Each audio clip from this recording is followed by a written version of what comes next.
करूंगा माननीय मुख्यमंत्री जी का स्वागत करें और आपकर स्वागत हेलो सर्वर एक ही है ना, मिल गया पानी।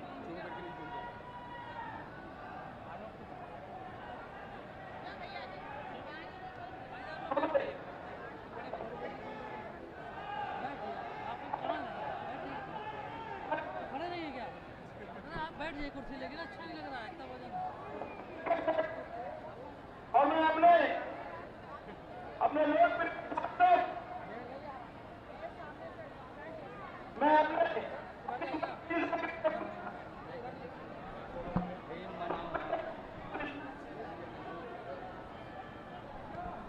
हेलो, आप भी आया हूँ। हाँ,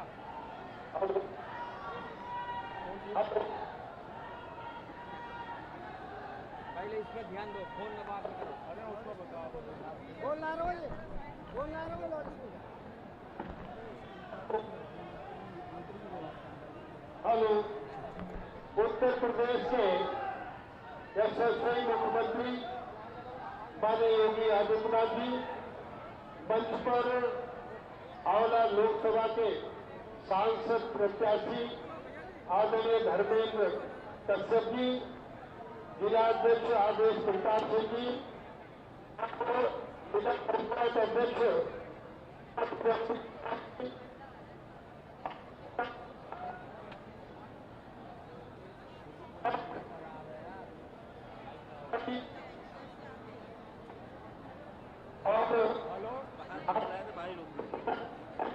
हमारी अच्छा क्या करूं बताओ। हेलो डोडराम कुशवाहा डाउन कॉल कर दूं। अच्छा, ऑडियो देखते रहना है कि ऑडियो खराब हो चुकी है। मैंने माइक लगाया हुआ और नीचे कर दिया हूँ कैमरा, क्योंकि अगर मैं नीचे करूँगा तो पूरे फोन देखता रहेगा, लेकिन मेरे पास कोई रास्ता नहीं नीचे करने का। पूरा जब देख रखा हूँ उपस्थित आदरणीय ध्यान देते रहना। मित्रों, आज हम सब भाग्यशाली हैं। ठीक है, आंवला की धरती पर पहली बार उत्तर प्रदेश के यशस्वी मुख्यमंत्री माननीय योगी आदित्यनाथ पधारे हैं। हम उनका हार्दिक अभिनंदन और वंदन करते हैं। आंवला की जनता की ओर से भी आभार व्यक्त करता हूँ, क्योंकि आंवला पधारने पर आपने बड़ी कृपा की है। माननीय आंवला की जनता आपकी आभारी है। बरेली में, विशेषकर आंवला में आपने 1000 करोड़ रुपए की डेयरी इंडस्ट्री देने का काम किया है और एथोनॉल फैक्ट्री चीज में अलग से दी है। पशुधन और स्वास्थ्य सही रखने के लिए फसलों को एक बहुत बड़ा अस्पताल पौली किया है। इन सबका काम शुरू हो गया है, जल्दी ही कार्य पूर्ण होंगे। आप लोगों को एक पुनः पधारने की कृपा करेंगे। आपने हमसे आंवला आने का आश्वासन भी दिया था। इस चुनावी सभा को हम उसमें काउंट नहीं करेंगे। मान्यवर क्षेत्र रामनगर आंवला महाभारत काल की राजधानी रहा है। ये पावन भूमि आध्यात्मिक पर्यटन का केंद्र है। आंवला रामगंगा और गंगा के बीच बसा अपना विशेष महत्व रखता है। ये शैवालिक क्षेत्र है और आपसे जुड़ा है। जहाँ जल है वहाँ शिव है और जहाँ शिव है वहाँ कल्याण है। मानव ऐसे महाभारत काल की पुण्य भूमि और कर्म भूमि पर आपका आगमन एक नव सृजन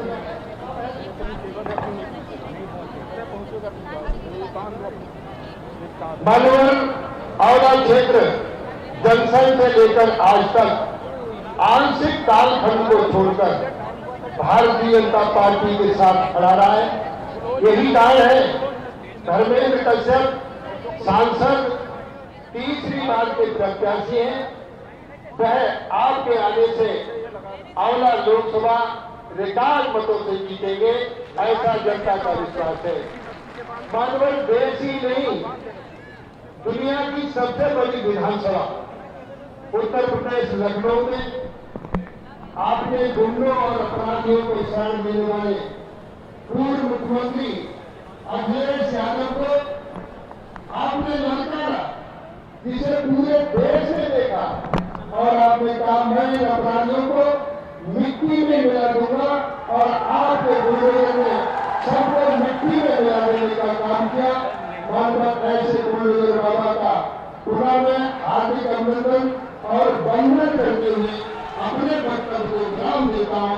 हम सब एक बार दोनों हाथ उठाकर बोले जय जय श्री राम, जय जय श्री राम, भारत माता की जय। बहुत बहुत धन्यवाद माननीय मंत्री जी। और अब मैं इसी के साथ अपने लोकसभा के लोकप्रिय सांसद, जो 2 बार से लगातार आप लोगों ने सांसद बनाया है और तीसरी बार भी ये सांसद बनाने जा रहे हैं, ऐसे अपने लोकप्रिय जनप्रिय सांसद जी के लिए मैं आमंत्रित करता हूं, वो आए और आकर हमारे आए हुए जनता जनार्दन से अपने वोट की भी अपील करें और अपने वक्तव्यों से सबका मार्गदर्शन के माननीय सांसद जी। आंखों में जलन, आंखों में जलन, सीने में तूफान सा क्यों है। आंखों में जलन, सीने में तूफान सा क्यों है। योगी जी के नाम से हर गद्दार परेशान। ना झांक सके गद्दार, ना झांक सके गद्दार, ऐसी दीवार बनाते हैं। चलो दोस्तों, जाति तोड़कर फिर मोदी सरकार बनाते हैं। आज इस आंवला लोकसभा में प्रदेश के माननीय मुख्यमंत्री योगी आदित्यनाथ जी का आशीर्वाद और इसमें हम सबको प्राप्त हुआ है। मंच पर मंचा से उत्तर प्रदेश सरकार के कैबिनेट मंत्री, इस आंवला किसान बड़े भाई आदरणीय धर्मपाल सिंह जी, कैबिनेट मंत्री उत्तर प्रदेश सरकार, इस जिले के अध्यक्ष आदरणीय आदेश प्रताप जी, हमारे मुरादाबाद और बरेली से एमएलसी आदरणीय गुरुदेव डॉक्टर जयपाल सिंह व्यस्त जी, एमएलसी हमारे कुमार महाराज सिंह जी, यहाँ उपस्थित बिथरी चैनपुर से विधायक आदरणीय डॉक्टर राघवेंद्र शर्मा जी, हमारे जिला पंचायत बरेली के अध्यक्ष आदरणीय श्रीमती रसूल पटेल जी, इस लोकसभा के प्रभारी आदरणीय अशोक भारती जी, इस लोकसभा के संयोजक आदरणीय राम प्रताप जी, जिले के प्रभारी आदरणीय बोधराम शास्त्री जी, यहाँ उपस्थित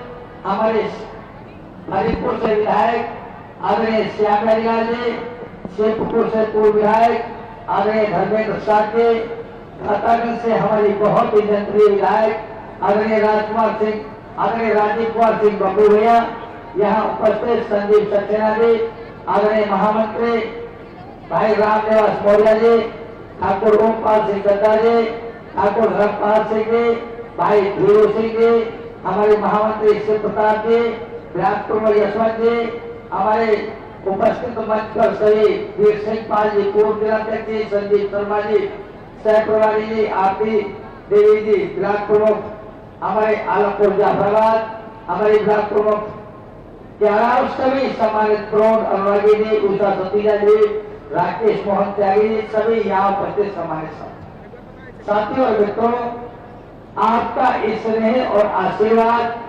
मुझे लगातार मिला है। मैं तीसरी बार आपके चरणों में वंदन और अभिनंदन कर रहा हूं। मैं बड़ी जिम्मेदारी के साथ कह सकता हूं, बड़ी दिलेरी के साथ कह सकता हूं, 2014 से पहले आंवला में कोई फैक्ट्री एक लगी थी और माननीय मुख्यमंत्री जी की कृपा से हमारे दातागंज में आदरणीय राजीव कुमार सिंह बबूरिया के क्षेत्र में एचपीसीएल की बड़ी फैक्ट्री आदरणीय मुख्यमंत्री जी ने देने का काम किया है। मैं आंवला की जनता से उनकी तरफ से उनका वंदन और अभिनंदन करता हूँ। पीएससी की बटालियन हमें देने का काम किया, रोडवेज देने के काम किए, भरीपुर और यहाँ कैलाशगिरी मरी का फूल हमको आंवला में देने का काम किया। ये हजारों करोड़ रुपए की इस आंवला में इंडस्ट्री लगा करके इस आंवला को इंडस्ट्रियल हब बनाने का काम किया। हरिपुर हमारा रोजगार का एक हब बन रहा है। मैं बहुत लंबी चर्चा न करते हुए केवल एक बात जरूर कहना चाहता हूँ, मुझे 10 साल यहाँ आंवला का एमपी बने हुए हो गए, एक नन्हे पैसे का आरोप कोई आंवला की जनता मुझ पर नहीं लगा सकती। ये बात मैं इसलिए कह रहा हूँ कि तमाम लोग गलत तरह की बातें करते हैं, लेकिन मैं आपके स्नेह और आशीर्वाद से कभी भी कोई ऐसा कृतज्ञता मैंने किया है ना भविष्य में करूंगा। आप लोगों से चाहता हूं कि तीसरी बार जिस तरह से मोदी जी की सरकार बन रही है, नारा 400 पार का है, आप तीसरी बार जब मुझे आशीर्वाद देंगे तो आज जो देश की स्थिति है, जो प्रदेश की स्थिति है, तो मैं लगातार कहता हूं, है विश्व हमारी मुट्ठी में, है विश्व हमारी मुट्ठी में, भविष्य हमारी चाहों पर विश्व गुरु बन जाएगा भारत। चले मोदी की राहों पर। आप 7 तारीख को कमल का बटन दबाकर अपना स्नेह और आशीर्वाद मुझे देने की कृपा करें। यही विनती के साथ मैं अपनी वाणी को राम देता हूँ। आप सबका बहुत बहुत धन्यवाद। अब मैं अपने एमएलसी विधायक कुंवर महाराज सिंह जी से आग्रह करता हूँ आए और बोल भारत माता की। साथियों, हम सब लोगों का सौभाग्य है कि माननीय योगी आदित्यनाथ जी हम सबके बीच में पधार चुके हैं। मैं उनको आमंत्रित करता हूं 2 लाइनों के साथ में। जब वो उत्तर प्रदेश की राजधानी लखनऊ में होते हैं तो जनता की सेवा में जनता दरबार लगता है और इतने सारे सब काम जो हम सारे काम करते हैं। जैसे भगवान राम के लिए हम लोग कहते हैं कि लोकाभिरामम, तो इस लोकाभिरामम की तरह से जो है अपने ऐसे मुख्यमंत्री जी जो है वो काम करते हैं, पूरे उत्तर प्रदेश की चिंता करते हैं। और जब वो अयोध्या पहुंचते हैं तो जैसे भगवान हनुमान जी भगवान राम की चिंता करते हैं, जैसे उनकी सेवा में लग जाते हैं, ऐसे भगवान राम के अनन्य सेवक उत्तर प्रदेश की जनता के कल्याण में लगे रहने वाले आदरणीय योगी आदित्यनाथ जी हमारे बीच में हैं। और पूरे हिंदुस्तान में जो 2 लाइनें आजकल गूंज रही हैं कि बस केवल बाहर से नहीं अंदर से राम के हैं, बस इसीलिए योगी बंदे कमाल के हैं। ऐसे कमाल के बंदे आदरणीय योगी आदित्यनाथ जी को मैं आमंत्रित करता हूँ, सादर आमंत्रित करता हूँ। बहुत बहुत स्वागत, वंदन है, अभिनंदन है माननीय मुख्यमंत्री जी का। बहुत भारत माता की, भारत माता की, भारत माता की। वंदे वंदे वंदे। मंच पर उपस्थित भारतीय जनता पार्टी के जिला के अध्यक्ष श्री आदेश प्रताप सिंह जी, उत्तर प्रदेश सरकार में मंत्रिमंडल के मेरे सहयोगी और इस क्षेत्र से लोकप्रिय विधायक श्री धर्मपाल सिंह जी, जिला पंचायत अध्यक्ष श्रीमती रश्मि पटेल जी, लोकप्रिय सांसद और भारतीय जनता पार्टी के आंवला संसदीय क्षेत्र से प्रत्याशी श्री धर्मेंद्र कश्यप जी, विधान परिषद सदस्य कुंवर महाराज सिंह जी, माननीय विधायकगण डॉक्टर श्याम बिहारी लाल जी, श्री राजीव कुमार सिंह जी, डॉक्टर राघवेंद्र शर्मा जी, पूर्व विधायक श्री धर्मेंद्र साक्य जी, पूर्व विधायक सनोज साक्य जी, भारतीय जनता पार्टी और सहयोगी दलों के सभी पदाधिकारीगण, भारी संख्या में आंवला में आज उपस्थित इस क्षेत्र से जुड़े हुए सभी बहनों और भाइयों, आज मुझे आंवला क्षेत्र में बाबा पंचेश्वर नाथ की स्कृता भूमि पर आप सबसे संवाद बनाने का सौभाग्य प्राप्त हुआ है। इस पावन धरा को नमन करते हुए मैं आप सबका हृदय से स्वागत करता हूं, अभिनंदन करता हूं। बहनों और भाइयों, मुझे बताया गया कि यह क्षेत्र पौराणिक पांचाल देश की राजधानी के रूप में भी प्रसिद्ध रही है और साथ साथ यही वह क्षेत्र है जहां अज्ञातवास के दौरान 5 पांडवों से यक्ष ने प्रश्न किए थे और उन प्रश्नों का उत्तर धर्मराज युधिष्ठिर ने दिया था। और यहां के बारे में मुझे बताया गया है कि यहां का मरोना धाम जो श्याम ठाकुर की कृपा का धाम बन चुका है, उस धाम में पूर्णिमा के दिन लाखों की संख्या में श्रद्धालु आकर के अपनी मनोकामनाओं की पूर्ति करते हैं।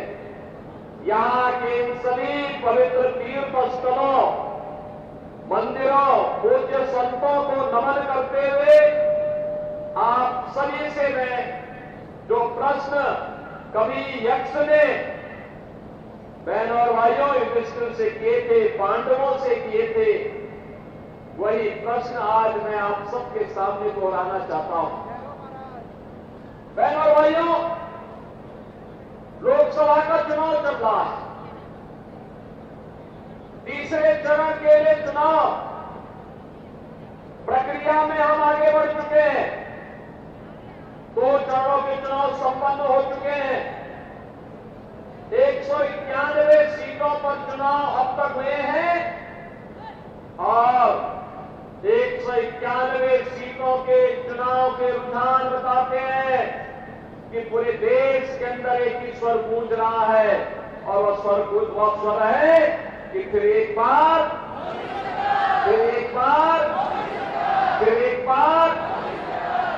मोदी सरकार।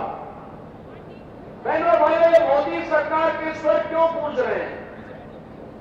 इसका कारण है मोदी जी ने 10 वर्ष के अंदर देश की कायाकल्प की है, भारत को एक नई पहचान दी है, भारत का दुनिया के अंदर सम्मान बढ़ाया है, भारत की सीमाओं की सुरक्षा की है, भारत के अंदर आतंकवाद और नक्सलवाद की समस्या का समाधान किया है, विकास के बड़े बड़े कार्यों को बिना भेदभाव के देश के अंदर लागू करके भारत को दुनिया की एक बड़ी ताकत के रूप में स्थापित करने के लिए कार्य किया है और गरीब कल्याणकारी योजनाओं का लाभ बिना भेदभाव के गांव, गरीब, किसान, नौजवान, महिलाएं और समाज के सभी तबके को उपलब्ध करवाने का काम किया है।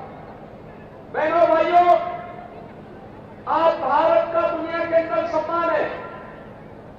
140 करोड़ भारतवासी जब दुनिया के अंदर जाता है, आज सम्मान की निगाहों से देखा जाता है, लेकिन 2014 के पहले ऐसा नहीं था। आज भारत की सीमाएं सुरक्षित हैं, लेकिन 2014 के पहले ऐसा नहीं था। 2014 के पहले दुश्मन कभी भी भारत की सीमा में घुसपैठ कर जाता था। आतंकवाद और नक्सलवाद 2014 के पहले सिर चढ़ करके बोल रहा था। आज आतंकवाद और नक्सलवाद की समस्या का समाधान हो गया है और अब तो कहीं जोर से पटाखा भी फूटता है ना, तो पाकिस्तान सफाई देता है कि नहीं, मेरा इसमें हाथ नहीं है। बहनों भाइयों, ये वही हिंदुस्तान है 2014 के बाद के हिंदुस्तान को पहचानो। आज हाईवे बन रहे हैं, रेलवे के काम हो रहे हैं, मेट्रो की लाइन बिछ रही है, रैपिड रेल बन रहे हैं, IIT, IIM, multi medical college, IIIT, NIT, world class university, ये सभी बन रहे हैं, नए नए उद्योग लग रहे हैं, हर घर नल की योजना भी लागू हुई है। और यही नहीं बहनों और भाइयों, गरीब कल्याणकारी योजनाओं का लाभ किस रूप में 80 करोड़ लोगों को फ्री में राशन की सुविधा का लाभ, 60 करोड़ लोगों को 5 लाख रुपए की स्वास्थ्य बीमा का कवर, 50 करोड़ लोगों के लिए बहन और भाइयों जनधन अकाउंट खोलने का कार्य, और यही नहीं 12 करोड़ किसानों को किसान सम्मान निधि का लाभ, 12 करोड़ लोगों के घरों में शौचालय का निर्माण, 10 करोड़ घरों में उज्ज्वला योजना की रसोई गैस के सिलेंडर मोदी जी ने कनेक्शन दिए। होली और दीपावली में उत्तर प्रदेश सरकार फ्री में रसोई गैस भी उपलब्ध करवाने का काम कर रही है उन लोगों को। बहनों और भाइयों 4 करोड़ गरीबों के मकान बन गए और अगले 5 वर्ष के लिए 3 करोड़ नए मकान बनाने का भी संकल्प मोदी जी ने कर लिया। आप सोचो ये जितनी योजनाएं दी गई किसी जाति मत मजहब को ध्यान में रख के दी गई क्या? बिना भेदभाव के सबको दी गई।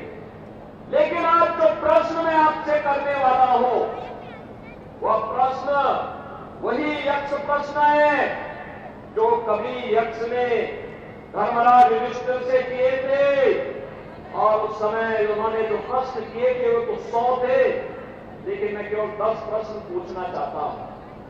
और आप पूछिए, ये सपा बसपा कांग्रेस के प्रत्याशियों से प्रश्न पूछिए, ये प्रश्न इसलिए पूछिए और उनसे बोलिए कि कांग्रेस सपा बसपा को देश के अंदर कांग्रेस को लगभग 60 से 65 वर्षों तक शासन करने का अवसर प्राप्त हुआ था।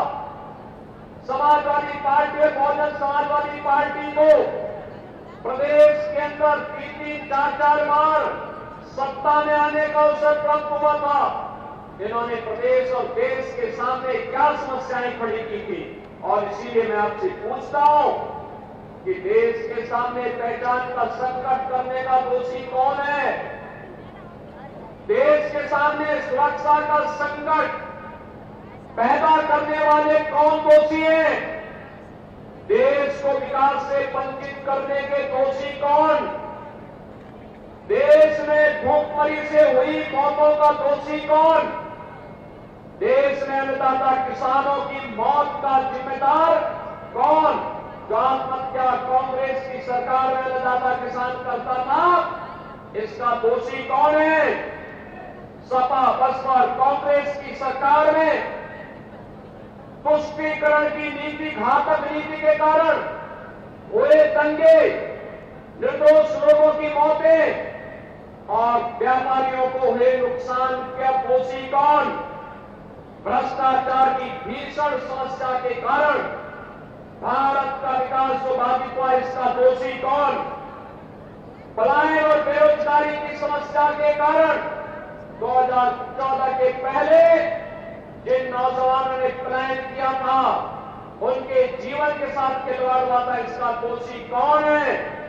बिजली और पानी से जनता जनार्दन को वंचित करने वाले कौन वे लोग हैं? क्या कांग्रेस इसका जवाब दे पाएगी? उसका दोषी कौन है? और अंत में बहनों और भाइयों जो 10वां प्रश्न है वह ये कि इतने दशकों तक शासन करने के बाद भी कांग्रेस सपा बसपा आपकी आस्था के साथ खिलवाड़ करती रही, इसका दोषी कौन है? बहनों और भाइयों ये वही कांग्रेस है, ये वही सपा है, ये वही बसपा है। जब सत्ता में आए थे तब कहते थे, कांग्रेस के लोग कहते थे राम हुए ही नहीं, समाजवादी पार्टी के लोग कहते थे कि अयोध्या में परिंदा भी पर नहीं मर सकता। आखिर आज सत्ता से वंचित हुए, अब कैसे तड़प रहे हैं लोग? जैसे बिन पानी मछली तड़पती है, क्योंकि अगर सत्ता के लोग रह नहीं सकते। आप सोचिए समाजवादी पार्टी के हाल तो देखिए। कल्याण सिंह जी का पूरा जीवन उत्तर प्रदेश के विकास के लिए, श्री राम जन्मभूमि के लिए समर्पित था, और स्वर्गीय कल्याण सिंह जी की जब मृत्यु हुई समाजवादी पार्टी ने अपने संवेदना के एक भी शब्द नहीं व्यक्त किए। कल्याण सिंह जी प्रदेश के पूर्व मुख्यमंत्री, राज्यपाल, और उनकी दुखद मृत्यु पर समाजवादी पार्टी के पास संवेदना के एक भी शब्द नहीं। मुलायम सिंह जी की मृत्यु हुई, मैं स्वयं गया था, मैं सेफई गया था, लखनऊ भी गया था, सेफई भी गया था, श्रद्धांजलि देने के लिए गया था। लेकिन बहनों और भाइयों, ये समाजवादी पार्टी के वही लोग एक माफिया की मौत पर कैसे घड़ियाली आंसू बहाते हैं। आपने अभी देखा होगा, एक माफिया के मरने पर हत्या करने के लिए गए थे इस माफिया के खिलाफ। जो लोग हिंदुओं के मरने पर संवेदना न व्यक्त कर सकते हो और माफिया के मरने पर खतिया पढ़ते हो, क्या उनको सत्ता में आने का अधिकार है? क्या उनको सत्ता में आने का अधिकार है? क्या ये लोग जाति का सहारा लेंगे लेकिन परिवार तक सीमित हो जाएंगे। आपने देखा होगा, समाजवादी पार्टी ने एक ही परिवार के सब लोगों को निकल, अपने ही परिवार के सब लोग, परिवार के बाहर कोई नहीं, परिवार के बाहर सोच ही नहीं है, जाति का सहारा लेंगे। लेकिन बहनों और भाइयों, घूम फिर करके परिवार में आएंगे। और ये तो महाभारत की धरती है, महाभारत के रिश्ते देखने तो उसके सबसे अच्छे नमूने समाजवादी पार्टी के लोग हैं। वहां सभी पात्र महाभारत के मिल जाएंगे। और इसीलिए मैं आप सबसे कहने के लिए आया हूं, कांग्रेस और सपा बसपा का जो हिडन एजेंडा है उनके घोषणा पत्र से उजागर होता है। वे फिर से प्रदेश को, देश को दंगों की आग में झोंकना चाहते हैं, भारत का विभाजन की आधारशिला रखना चाहते हैं। मेहनत के बाद भारतीय जनता पार्टी की सरकारों ने सुरक्षा का, निवेश का, रोजगार का जो बेहतर माहौल बनाया है, इसमें बैरियर बन करके लोग आए हैं। हमें देश के विकास में किसी को बैरियर नहीं बनने देना चाहिए। अगर कांग्रेस सपा बसपा चाहती, कांग्रेस चाहती देश की आजादी के तत्काल बाद अयोध्या में राम जन्मभूमि के भव्य मंदिर के निर्माण का मार्ग प्रशस्त हो गया होता। कांग्रेस ने तो कहा राम हुए ही नहीं, यानी हमारे आराध्य देव को अपने स्वयं की जन्मभूमि के लिए प्रमाण जुटाने पड़े।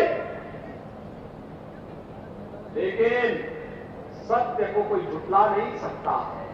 राष्ट्रपति वही हुआ, अयोध्या में राम मंदिर का निर्माण हुआ है ना। क्या ये कांग्रेस सपा बसपा के लोग कर पाते? क्या ये लोग कर पाते? क्या आतंकवाद की समस्या का समाधान ये लोग कर पाते? क्या नक्सलवाद की समस्या का समाधान ये लोग कर पाते? क्या भ्रष्टाचार पर प्रहार कांग्रेस सपा बसपा के लोग कर पाएंगे? क्या सुरक्षा का माहौल ये दे पाएंगे? क्या और माफिया से निपटने का काम ये लोग कर पाएंगे? क्या अरे तो माफिया और दंगाइयों को अपने गले का हार बना करके घूमते थे। और तो भारतीय जनता पार्टी की सरकार है जो माफिया कल तक सत्ता का सरपरस्त बन करके आम जनता को, व्यापारी को, बेटी को तबाह करता था। आज गले में तख्ती लटका करके घूमे घूमे फिर रहा, कहता साहब जान बरदस्त हो एक बार, बस ठेला लगा करके पेट भर लो। और इन माफिया अपराधियों को ठेला लगाने के लिए मजबूर कर दो। मेहनत कैसे होती है ये करना सिखाओ इनको, नहीं तो ये लोग गरीबों के हाथों पर डकैती डालेंगे, कमजोर लोगों को तबाह करेंगे, व्यापारियों से रंगदारी वसूली करेंगे, नौजवानों के हाथों में तमचा लहराने का काम करेंगे।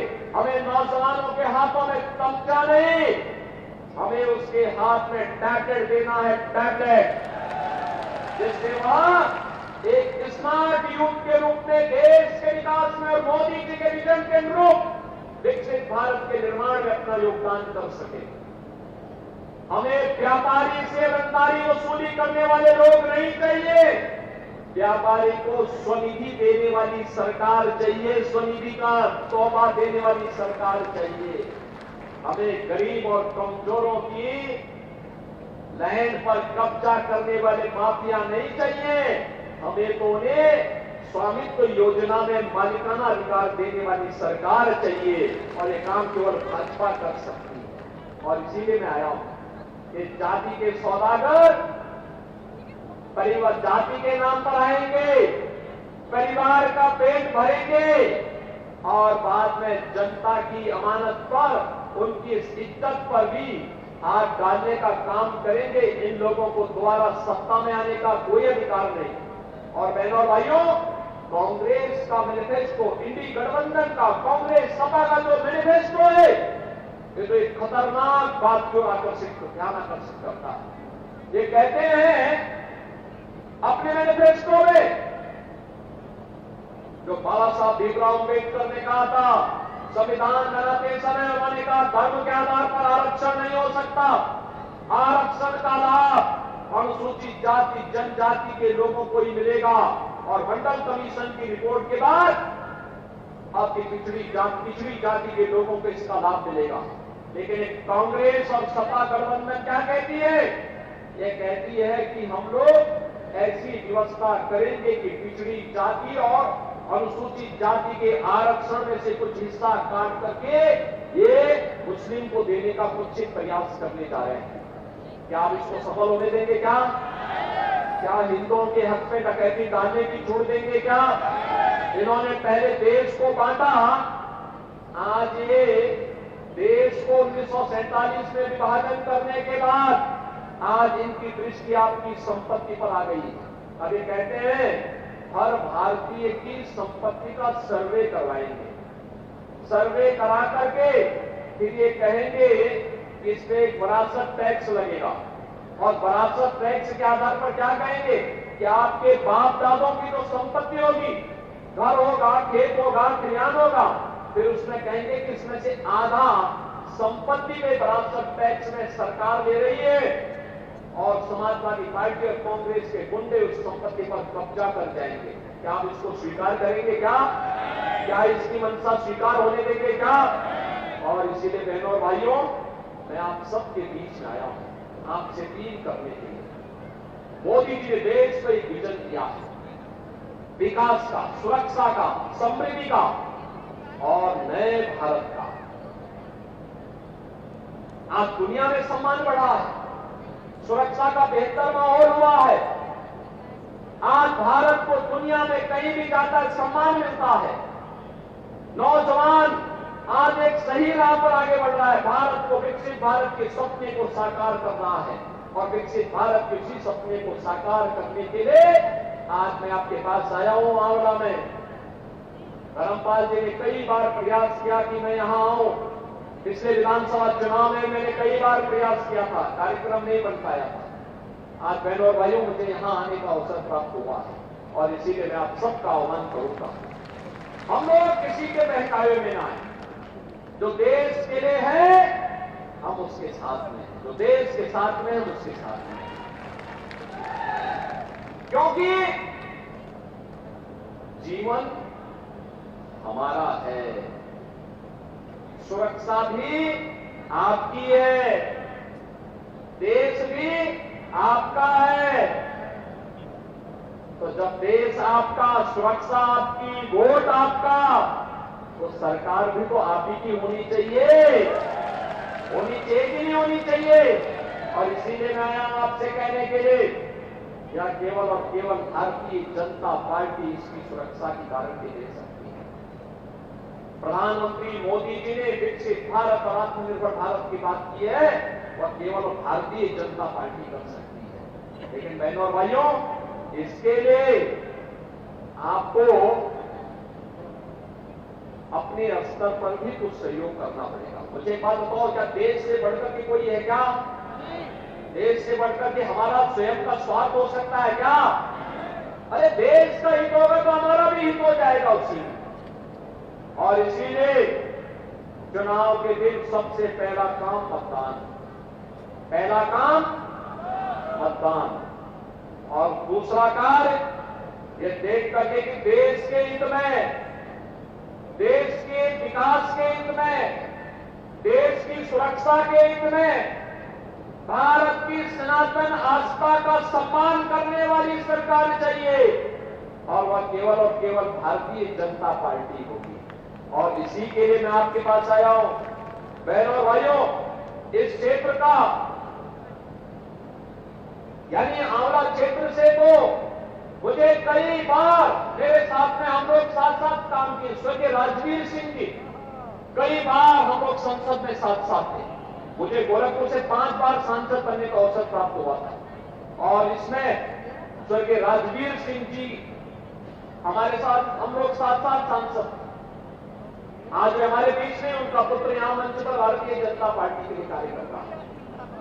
कुंवर सर्वराज सिंह जी भी थे, लेकिन हो सकता है कि कुछ विचलन हो, लेकिन देर आए दुरुस्त आए। अवश्य उनका आशीर्वाद भी भारतीय जनता पार्टी के प्रत्याशी को प्राप्त होगा, देर से देर जरूर प्राप्त होगा।